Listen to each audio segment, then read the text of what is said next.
no matter what takes up your time, it's so important to have a relationship with yourself.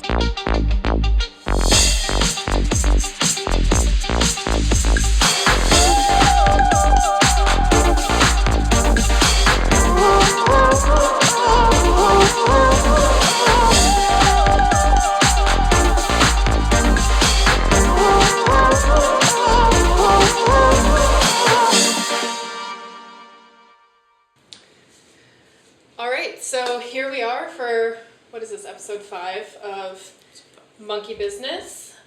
It's going to be a real exciting one because we're going to talk about how we stay sane. We've been talking a lot about how we created Snow Monkey, what Snow Monkey is, what we're doing on a daily basis.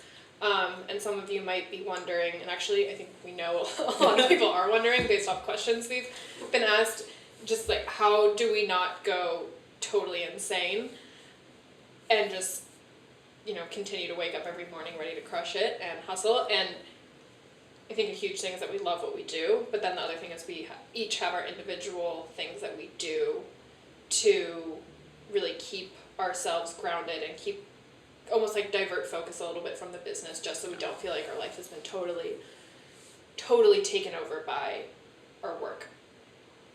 And as a caveat, you might notice if you're watching this, Ruby's not here right now because in true startup fashion, Ruby is on the road right now, so we're going to call her in and have her be on the telephone. Is that what you want to call her? Yeah, call Ruby in. I'm also going to set a timer in the meantime. Actually, I'll just watch. Yeah, I'm excited for this episode because the amount of people that have said to me, like, you know that you do, like, what 3 to 4 people normally do? And I'm like, I do? Yeah. It just, like, does not faze me. I think, like, all of us are kind of on that same schedule and of energy we put into things. Yeah, like before we hired Mel, and we'd be sitting in the marketing or in like meetings, and people were like, "Who's your marketing team?" And we'd be like, literally, one lady. Yeah. Ruby. But yeah, I think it's really important to kind of. Ruby? Hey there. There she is. We got Ruby on the line. We'll put her next to a little microphone. All right, everyone, pretend that this microphone right here is Ruby. Maybe when we edit this, Mel can just like have a little face of Ruby. Yeah, like pin a GIF. Yeah, pin a GIF of Ruby over this microphone. I could send you a fire selfie if you want that. I bet you can. All right, let's dive into it. So, Ruby, point of this episode is how we stay sane. So, I think to kind of tee it off, Rach, do you want to talk about some of the different things that you do to really balance your work life and kind of find that harmony in your personal life plus your work life? Yeah. I think also, like, before I dive into that, like, yes, we've titled this, like, how we stay sane, but that's not really the goal. We're not trying to just get by. Like, we're trying to be at optimal performance, and that, for me, is what I strive for every day, to be mentally and physically at my optimal, because I know that when we're such a small team and we're building Snow Monkey on the fly, the culture and the product that Snow Monkey creates is a direct product of how we are as business leaders. And I know that if I am not personally at my best, then there's no way that I can give my best to the team, to the company, to our stakeholders, and then into the product. So that's really why I think I've learned to prioritize my health and my sleep 100%. Over business, because I've hit burnout several times.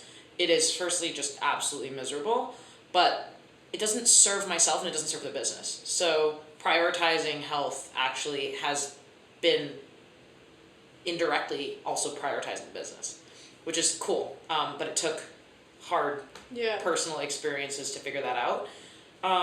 For me, above everything, exercise is absolutely my coffee in the morning.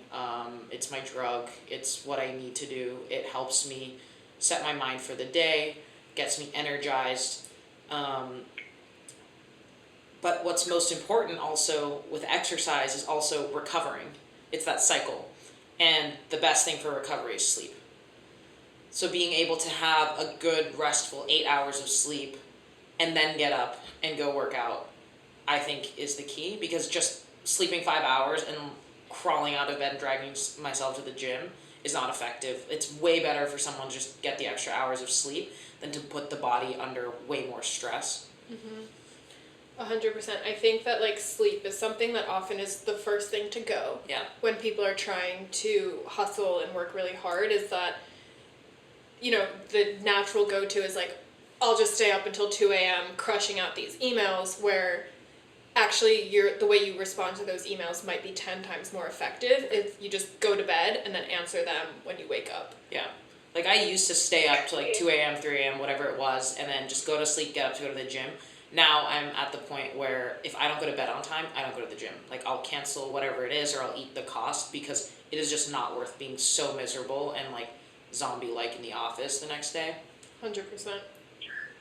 Totally, and I think for me too, like, there are days where I don't get my optimal 8 hours of sleep, and that's like really, like today is a perfect example. I was up at 4 a.m. to be on a flight by 6, and I'm tired right now, but that just means I think we have a really good team culture that, like, okay, Rachel and Liza understand that I've been up super late, so I'm probably going to go to bed early tonight, and then I'll be back on my A game tomorrow. And I really appreciate that the three of us, like, don't expect each other to, like, kill ourselves for the sake of the business, because of what Rachel said, that, like, optimal, the phone just went off in the hotel room. But I don't know what's happening. Whoa. What's happening? How do I turn it off? Turn what off? Okay. The phone in the room, just started talking to me. Sorry, but like hotel phone. Okay, even the hotel phones are listening now. There is no privacy. They wanted in on this podcast. She's like, I get no break. Yeah, talk about sleep. She has to be up and ready whenever someone Calls, yeah. picks her up. But no, what I appreciate about this team is that, like, we understand when each other have, like, heavier workloads or aren't getting enough sleep, and, like, we build that into our culture to, like, give each other breaks. For sure. Yeah, I think just sleep is totally important. I think for all of us, we agree that that's probably one of the main ways that we don't burn out, is that we go to bed.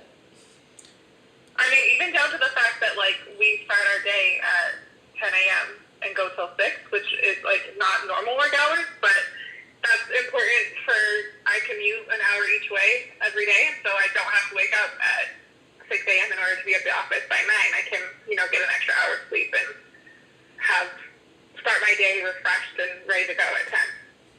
Yeah, I think that's a good point to touch on too, is that another way that we all are able to come to work on our A game is that we do a lot of things as a team. We have a culture that we've built in this company that's, we're not going to come into 10 a.m. so that everyone can take their time to do what they need to do in the morning for them personally, because you are much less likely to have someone shoot you an email at 7 a.m. that requires your immediate absolute attention, and you have to, cancel your gym session, cancel your meditation, whatever it is that you're doing, and divert focus. Like, sure, that does happen, but it's much more rare than it all of a sudden being 5 or 6 p.m. in the office, you've booked, 5:30, 6:30 workout, and then time just totally slips away from you.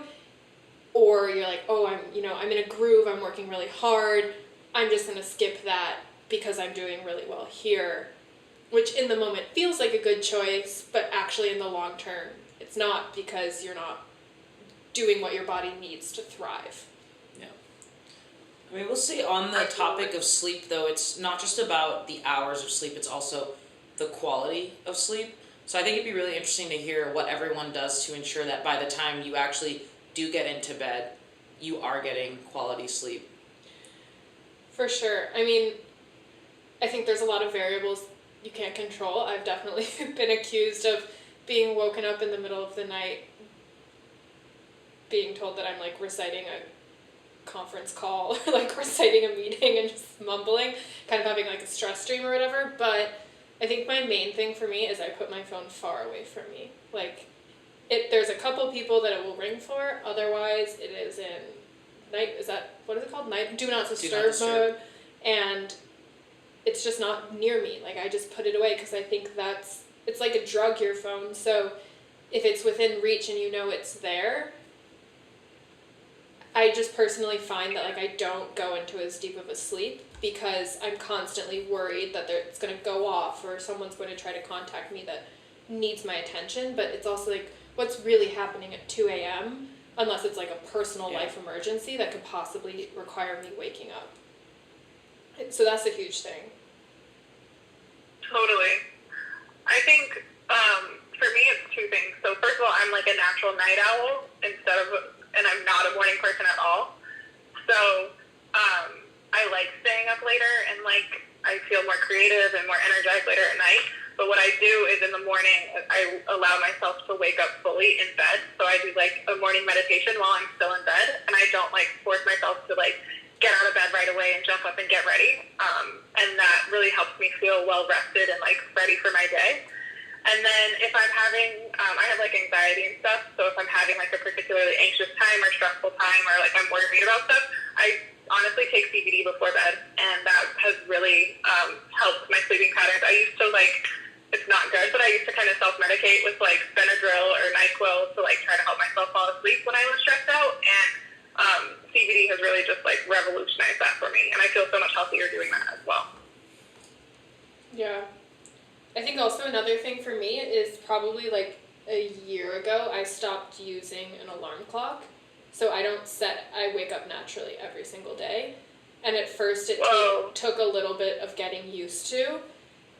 And like I would set a like drop dead alarm for like I had to wake up at this time, but I weaned myself off of it just because.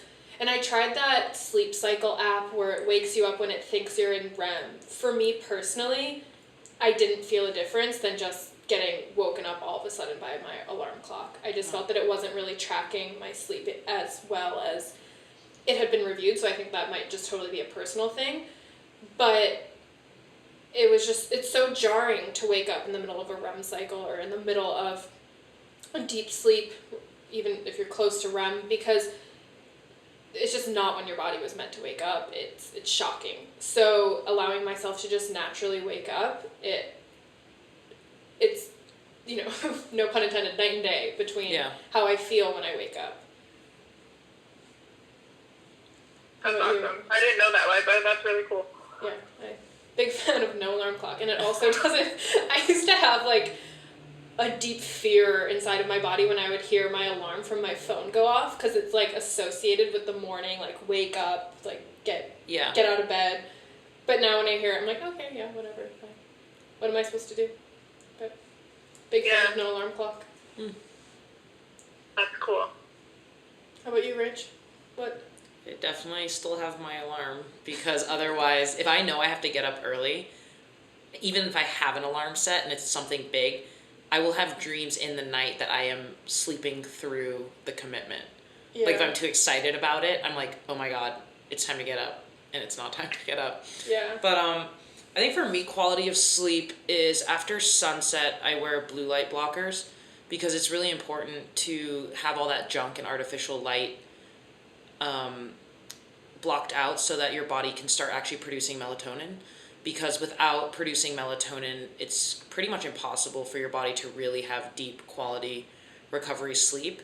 And I also try to eat dinner at least 2 to 3 hours prior to going to sleep, because if the body's focused on digestion when you're sleeping, then it's not actually focusing on the other recovery work that it needs to do every single night. Because while you're sleeping, the body has a program where it runs through essentially every organ and detoxifies and recovers and replenishes for the next day. So if your body's actually busy digesting food, or it doesn't have the right natural chemicals that have signaled the body that it's nighttime and it's time to start doing that, you could be sleeping, but your body might not get that full rest. So I found the blue light blockers to be extremely helpful. Also,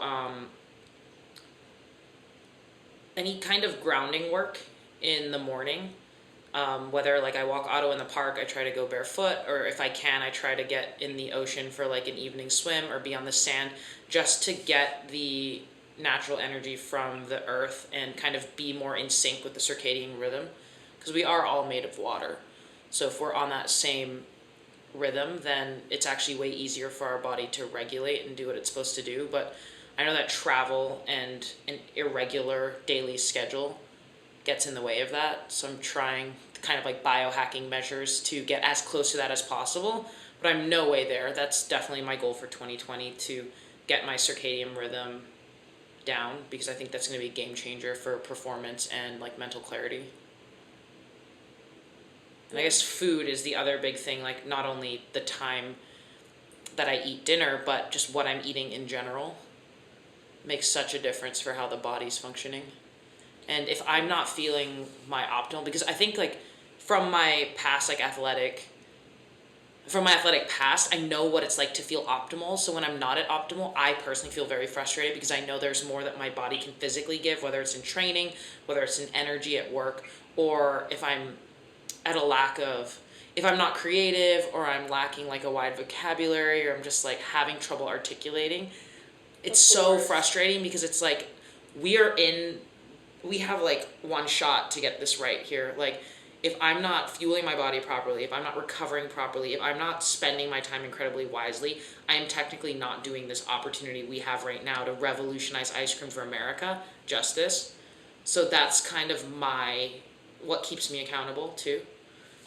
Yeah, no, I totally agree. The days that I wake up just not feeling my best, I get so angry, and I feel like those are my moodiest days. Not because like I'm frustrated at anything around me. I'm just so frustrated that like whatever choice I made the day prior, whether it was like conscious or subconscious, just affected my present in such a way that like I cannot do what I know I'm capable of doing. Yeah, no, there's literally no worse feeling. And I think that's why, like, I know the three of us have gotten really a lot more careful about our time and choosy. Sure. Like, we've been saying no to a lot more things as a team. Mm-hmm. Yeah, absolutely. Go ahead, Rubes. Oh, no, yeah, I was just thinking about, like, time management, and that plays a lot into, like, saying things, too, and saying no to things that are, like, there's that cheesy cliche that, like, if it's not a hell yes, it's a no. And I kind of use that as my, like, North Star when trying to make a decision about doing something. Like, if I don't want to do it 100%, it's not worth my time. I'm way too busy to say yes to things that aren't a hell yes. So, and then, you know, Snow Monkey is my life. It's like all I breathe and eat and drink, and it literally can't not think about Snow Monkeys, but I do also try to make a conscious effort to say yes to things that are not related to Snow Monkey, like hanging out with friends or going to art shows or seeing DJs that I like, because one, I end up networking about Snow Monkey there anyways, and two, those are things that bring me a lot of joy outside of Snow Monkey as well. And I think it's important for me to remind myself who I am, just like on a base level.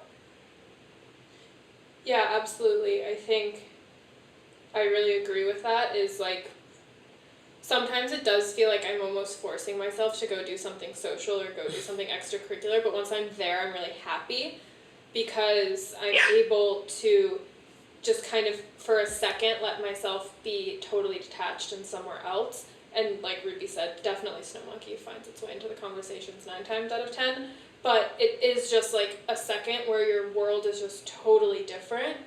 And I think everyone needs that break. Like, it doesn't matter. It's like a mom from her kids. Like, do moms need breaks from their kids? I think every mom in the world would be like, hell yes, I need a break from my kid on at least a weekly basis. Like, no one, it's impossible for someone to be able to do one thing 100% of their time. Yeah.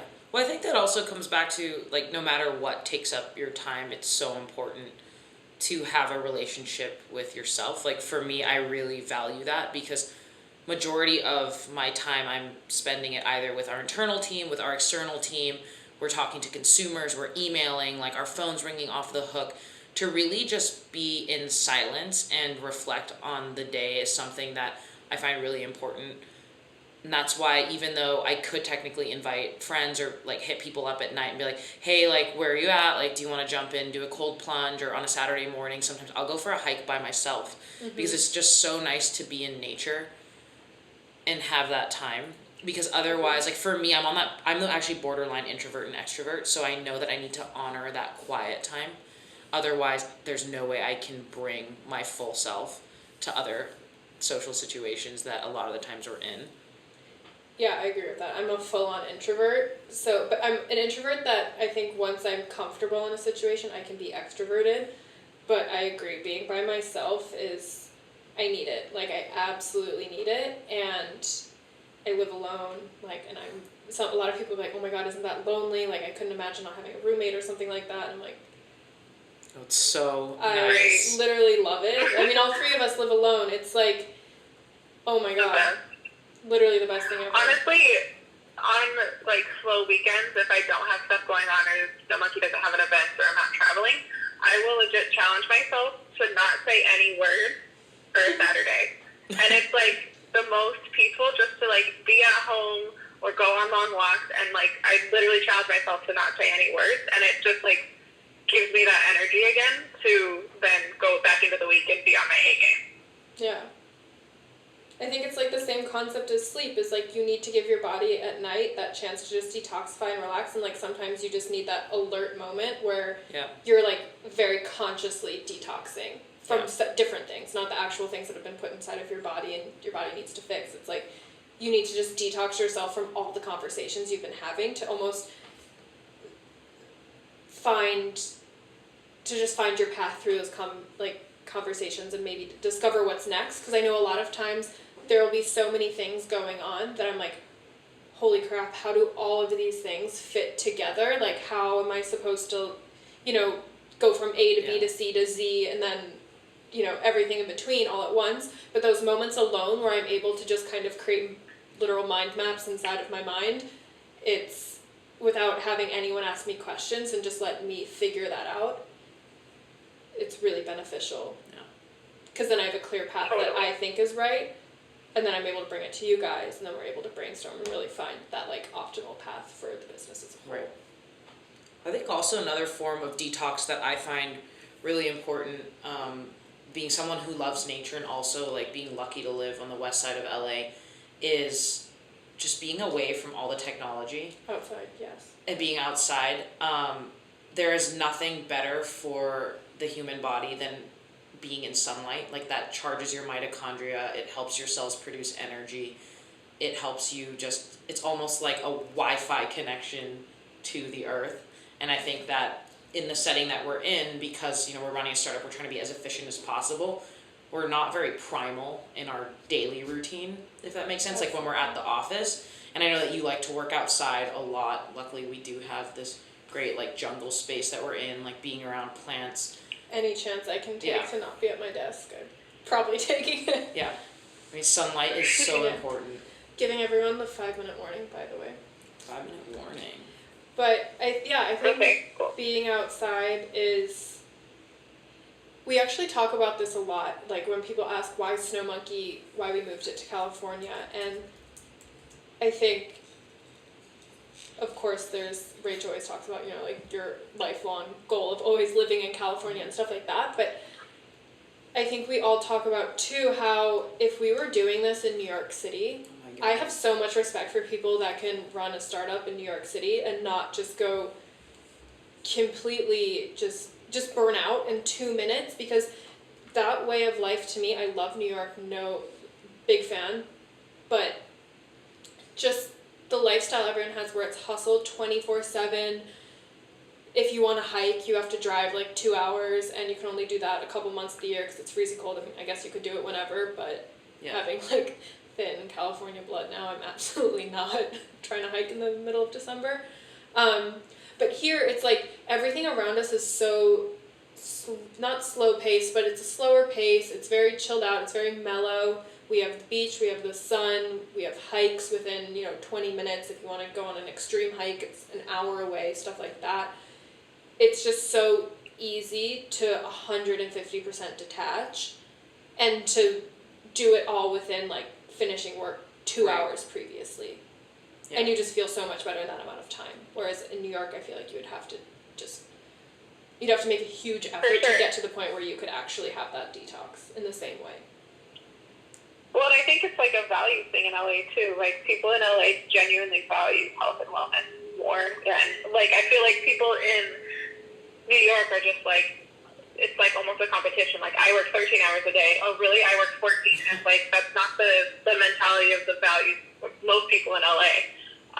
So it's normal for people to be hey, I have a Sunday spin class that I never miss. And So if you interfere with that, like, good luck. You know what I mean? Yeah. Absolutely. I think also, like Liza, you mentioned detaching, which I think is something that's really important that a lot of founders that I've spoken to have really struggled with, and a lot of them have no work-life balance at all, and they want to pull their hair out all the time. I mean, they're making strides business-wise, but I really have like seen them like on a personal level almost sacrifice too much of themselves, and I think that that's a really hard balance to strike. And I know that we all said, you know, we absolutely live and breathe Snow Monkey. It's our life. But I think it's so important also to detach and kind of leave things at the office. And from a mindset standpoint, like, of course, like, me personally, I love Snow Monkey. I get emotional about things when we have big wins, when we hear, like, really bad news. But I think there's also, it's really important in staying sane is that there is, like, the entrepreneurial journey is a roller coaster, and being able to feel and care but not be consumed and then be debilitated by something that could be really positive or really negative is really important. You almost have to remove yourself and be like, oh wow, we just got this great account, that's really awesome, but also now on the flip side there's a lot of work that we have to do, and oh my god, what's our bank balance at? And holy shit, there's 886 emails literally right now in my inbox that I haven't read, and trying not to be like, oh my god, oh my god, oh my god, oh my god, and oh crap, we were supposed to call so and so. It's like, all right, this is part of it, we're rolling with the punches, we're going with the flow, and detaching from it in a sensible way, not in the like, well, I don't care, I'll reply to that tomorrow. That's kind of not the way, but I think we all have a good level of, all right, let's separate this for now. Yeah, it's like, yo, I need an hour to just go do something physical or go be outside. I need to take a breath. And I think, honestly, that mindset comes into a lot of things that people tell you throughout your life, where if you get a big piece of news and it has an immediate reaction, or if you're in a fight with someone or something, everyone says, just take a minute and take a breath. Yeah. And then react. And I think that's the same thing in the business world is, you know, sometimes your breath is a quick breath, and sometimes your breath needs to be an hour, 2 hours, and involve a hike or an activity. But, like, very much you're just taking a breath. You're not leaving it. You're not saying, I don't care about it. It's just, like, I care about this enough to know that my initial reaction might not be the right reaction. Right. So I'm going to go do something for myself really quick. And then because I did that, I'll be able to make the right decision here. I think one thing that we didn't really touch on, but I know we all have a different practice of, but in a similar theme, would be breath work and meditation. I think having such grounded values and a strong mind comes from somewhere. I know for me, I really do try to meditate every morning. I try to do breath work as well and just really wake the body up and get things started in a positive way. What are the mindfulness routines that the two of you guys have? So for me, I mean, you guys know this, I've tried to meditate so many times. I've tried to do breath work, and for me, it just doesn't work. I wish it worked, but I get too in my mind. It doesn't work for me, but it works for like so many people, and that's awesome. And I think my version of it is when I work out, because I genuinely don't have other thoughts when I work out. I am so concentrated. I do spin and I do Pilates, and I'm so concentrated, especially in Pilates, because it's so important, the movements of your body, that that is my only focus. That is the only thing in my mind. I'm genuinely not thinking about anything else other than like, okay, my body needs to move like this right now, or okay, here's the beat of the song we're spinning to, something like that. And I think that's my version of meditation, because just every single other thought is gone, and I genuinely I don't even feel the other people in the room. Like, I'm just focused on myself and what I'm doing in that exercise. So that's how I do it. Yeah. I think for me, it's what I touched on earlier, allowing myself to wake up slowly. And I meditate every morning as well, but I do similar to Liza, like I tried to do like formal meditation where I sat and I did breath work and all of that, and that did not work for me at all. And then I decided to like not make myself wrong for that and just do a version that worked for me. And what worked for me is literally laying in bed and meditating for bed, and waking up that way. And that really allows me to like recenter myself, start my day on like a right, clean foot, And I totally notice a difference on days that I don't have time or I forget or anything like that. So I definitely try to start my day with that just lazy meditation. Yeah, I mean, I think that's the good thing to know, is that there's not one way to do this. It's totally individual, and what someone suggests to you, like, take it in, acknowledge it, and then just adapt to how it works for you and your mind and your body. And it's probably gonna, like, there is a 99.9% chance it's gonna look different than someone else's routine, and that is okay. Yeah. I know it's like you're not wrong for doing it a different way. I think for a long time I like made myself wrong. Like, I'm bad at this. And it's like, no, you just do it differently. Yeah. And I know we teed this up by saying how we're staying sane, but I think that's also us being humble, because when I think about everything that we do as a team, plus being able to have a social life and interests and hobbies outside of Snow Monkey, it's really, what are we doing to thrive? Because we're crushing it, in my humble opinion. Yeah. And I think that it's taken a while to kind of tweak what each of our personal routines are, like, you know, what works for us personally. And then once we know what works, the fact that we're like, this is a non-negotiable. Absolutely. That's really important too, to like have that conviction to say, no, I'm not taking that 8 a.m. call because that's when I work out. So that can wait. Yeah. It's important. Definitely. Gotta put yourself first, or else it's just not gonna work. Yeah. Well, we are well over 5 minutes. Oh, I was waiting for the buzzer. I was waiting for the buzzer. No, it was good. It was good. I mean, I think everyone can sacrifice a couple more minutes for good, hopefully good convo. Maybe you thought that was useless, but yeah. And if you thought it was a good convo, it helps us a lot to hear reviews and comments. Yeah. If you thought it wasn't a good convo, to also hear that, because we do this for the tribe, so it's really helpful to know where we should take it, how it should evolve. Yeah, for sure. And then also on top of that, you know, follow us on Instagram and things like that, because we do want to hear what all of you want to know about. So the more we have of your questions and your interests, then the more we can kind of curate this to be beneficial to all of our listeners, which is what our goal really is here. We're not trying to sit here and talk with each other. We do that enough. Yeah, we do that don't enough. need microphones. We're literally always together. So yeah, everyone follow us at Eat Snow Monkey. Let us know what you want to hear, and then leave some reviews, leave some comments. Just email us the not nice ones so that we, you know, maintain those 5 stars. But yeah, so we hope everyone has a pretty good day, and, you know, also let us know in the comments too what you do to thrive. That would be interesting to know. Cool. Yeah. All right, peace out. All right, bye guys. Bye. Thanks so much for listening. If you like what you heard, make sure to subscribe to the podcast and leave us a review. Also, make sure to follow us on Instagram at Eat Snow Monkey. Monkey Business is brought to you by the Snow Monkey Kingdom and produced by Autopedalogist. Our theme song is brought to you by Alex English.